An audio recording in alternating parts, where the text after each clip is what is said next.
పప్పు చిక్క చేయబోతున్నాము. ఏవట్లే నేను పప్పు చిక్క చెప్తున్నాను. పప్పు చిక్కకి అయితే ముందు ప్రాసెస్ పల్లీలు ఎంచుకోవాలా. బాగా మీకు ఎంత క్వాంటిటీ కావాలి అంత క్వాంటిటీ ఎంచుకోవాలా. మేమైతే 1/2 కిలో చేస్తున్నాము. అందుకనే గాయస్ ఇంత పెద్ద కళాయి తీసుకుంటున్నాము. మీకు ఎక్కువగా అంటే ఇంకా పెద్ద కళాయి తీసుకోవచ్చు గాయస్. మేము 1/2 kg చేస్తున్నాం కాబట్టి మనకు ఎంత బెల్లం కావాలి, ఎంత ఎన్ని పప్పులు కావాలి అన్ని చూపిస్తున్నాం ఈ వీడియోలో. 1/2 kg మేము చేసుకుంటున్నాం కాబట్టి గాయస్ ఏం చేయాలంటే ఫస్ట్ స్టవ్ మీద పెట్టి లో ఫ్లేమ్ లో 10 minutes వేయించుకోవాలి గాయస్. తర్వాత ఇంట్లో చాట్ ఉంటుంది కదా గాయస్. ఇగో వేయించుకున్నాక 10 minutes పక్కన పెట్టి ఆరినాక ఇగో వేయించిన వెంటనే తీసామనుక పొట్టు పోదు కాబట్టి ఒక 10 minutes పక్కన పెట్టుకొని ఆడిపించుకున్నాక పొట్టంతా ఇగో ఇట్లా తీయాలి ఫ్రెండ్స్. ఇట్లా నీట్గా ఉండాలా. ఇవ్వండి ఇట్లా నీట్గా ఉండాలా. ఇట్లా నీట్గా ఉండాలి ఫ్రెండ్స్. దాని తర్వాత బెల్లం ఉంటుంది చూడు ఫ్రెండ్స్. బెల్లం ఆ బెల్లంని బాగా దంచుకోవాలా. ఇగోండి ఫ్రెండ్స్ ఇప్పుడు మా పెద్దమ్మ దంచుతుంది. సాఫ్ట్గా దంచుకోవాలా. ఇగో అట్లా ఎంచుకోవాలి. అట్లా అనుకోవాలా. ఇగో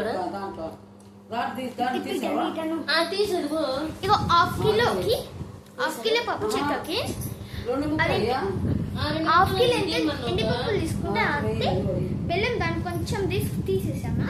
ఇంకా దాన్ని 1/2 కిలో అయితే 1/2 కిలో తీసుకోవాలా.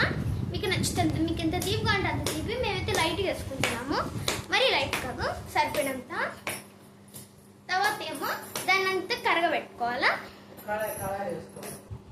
ఫస్ట్ ఏం చేయాలంటే గాయస్ మన బెల్లం ఉంటుంది గాయస్. ఇంట్లో గుండ్రాయ రోల్ ఉంటే దాంట్లో వేసుకొని తిప్పండి గాయస్. ఇట్లా సాఫ్ట్గా రావాలి గాయస్ బెల్లం. ఎట్లా అంటే ఇట్లా గాయస్ ఇట్లా చేయాలి గాయస్. సాఫ్ట్గా చేసిన తర్వాత మనం ఏం చేయాలంటే మీరు ఇందాక ఎంచుకున్నారు కదా గాయస్ పల్లీలు. ఆ కళని కొంచెం పైన తుడిచి తడిగుడ్డతో ఏం చేయాలంటే గాయస్ మళ్ళీ నార్మల్ గుడ్డతో తుడవాలి గాయస్. తర్వాత మనకు బెల్లం ఉంటుంది కదా గాయస్ దాన్ని వేయాలి గాయస్. దాంట్లో వేసిన తర్వాత ఏమో దాన్ని కరగబెట్టాలి గాయస్. కరగబెట్టిన తర్వాత ఏం చేయాలంటే గాయస్ కరగబెట్టిన తర్వాత చెప్తుంది చూడండి గాయస్. బెల్లం దంచుతున్నప్పుడు మనం ఏం చేయాలంటే కొంచెం బెల్లం తీసుకోవాలి గాయస్. రోడ్లో పెట్టుకోండి గాయస్. వెయిట్ పెట్టండి గాయస్.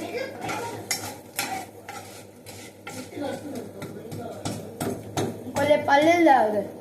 పల్లీలు ఇట్లా తింటే ఇంకో సూపర్ ఉంటుంది గాయస్.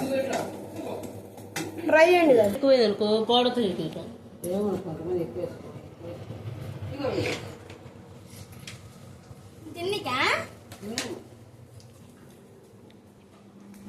Sorry guys. ఓకే చెప్పండి. అది చెక్కకి ఇలా బెల్లం కొంచెం నీళ్ళు పోసి ఇలా కరిగిందా కలుపుకోవాలి. ఓకేనా గాయస్. ఓకే గాయస్ అట్లా బెల్లం కరగబెట్టుకోవాలి గాయస్. చూడండి గాయస్ బెల్లం గట్ల కట్టకుండా కడగబెట్టుకోవాలి గాయస్. ఇంకా సరిగ్గా కరగబెట్టుకొని నీళ్ళుగానే యాడ్ చేసుకోవచ్చు. ఇలా పాకు బాగా బెల్లం కరిగినాక పాకు రావాలి. కొంచెం నీళ్ళు ఒక ప్లేట్ నీళ్ళు వేసుకొని ఇలా వేసుకోవాలి. ఇలా వేసుకొని ఇలా అనుకొని దగ్గరికి అనుకొని ఇంకొక రావాలి. ఇంకొంచెం రావాలి పాకు. ఇంకొక రావాలి పాకు. పళ్ళెం అర్థమైందా గర్ల్స్. రావాలి. ఇలా రావాలి. ఇగో అట్లా వస్తే అయినట్టు గాయస్. వచ్చినట్టు వచ్చింది గాయస్. మొత్తానికి అయితే వచ్చింది గాయస్. ఇగో ఇలాంటి ప్లేట్లు తీసుకోవాలా. మీరు ఎంత చేసినా అంత సైజ్ బట్టి ప్లేట్ తీసుకోవాలా. మేమైతే ఈ ప్లేట్లు వేస్తున్నాము.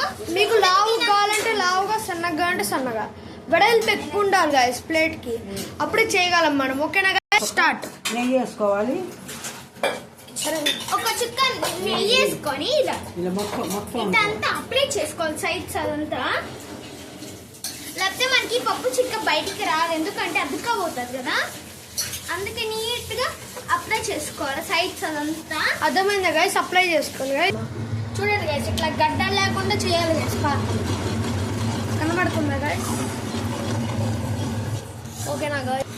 ఇగో గాయస్ ఇలా రావాలి.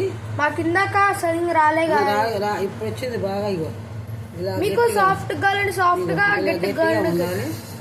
ఇప్పుడు వచ్చినట్టుగా. ఓకేనా గాయస్? చూడండి గాయస్, ఇక్కడ అన్ని ఇక్కడ పల్లీలు ఉన్నాయి కదా గాయస్. పల్లీలు వేయాలి గాయస్. మా నాయన వేస్తుంది. ఇట్లా పల్లీలు వేస్తే అప్పుడు మంచిగా పల్లీలు వేసి కలపాలి గాయస్. ఇట్లా కలిపోతుంది గాయస్. అర్థమైందా గాయస్?